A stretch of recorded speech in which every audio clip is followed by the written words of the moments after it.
Mabuhay! Ayun, nandito tayo ngayon kay Kuya Oliver's Gotuhan sa San Juan, Batangas. Ang daming mga bisita ni Kuya Oliver. Ang dami niyang papakainin ngayon ng kanyang masarap na gotong Batangas. Kanina pang mga yan, marami ng mga nakasalang na goto. Pinapalambot na ni Kuya Oliver. Ayan, marami ng mga naubos.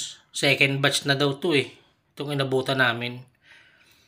Tinatadtad na ni Kuya Oliver ang mga papakain niya sa kanyang bisita. Ayun, yung buto ng dinosaur na kung tawagin. Malaking ribs ng baka.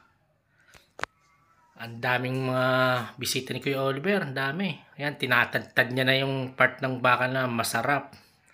Laman at balat. Masarap na goto ni Kuya Oliver. Ayan, ang daming mga tinatadtad. Talagang hands-on si Kuya Oliver. Siya talaga nagtatadtad niya, no? Ayan, tignan nyo naman yung papakainin niya.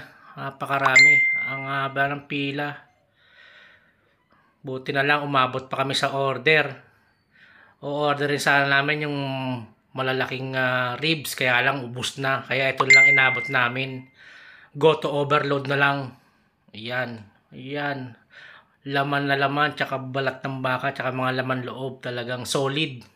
Solid na solid talaga ang goto ni Kuya Oliver. Ayan. Titikman ko na.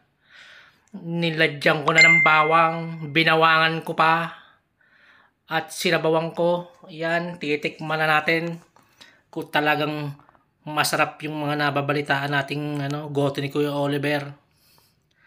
Ayan na, malalaman na natin kung talagang masarap siya. Ayan na, sinubo na. Aray ko po, Diyos ko po, ang sarap. Napayam yam talaga sa sarap. Yung mga kasama ko hindi makausap. Busy sa pagkain nila. Napakasarap kasi. Hanggang dito na lang po. Bye-bye!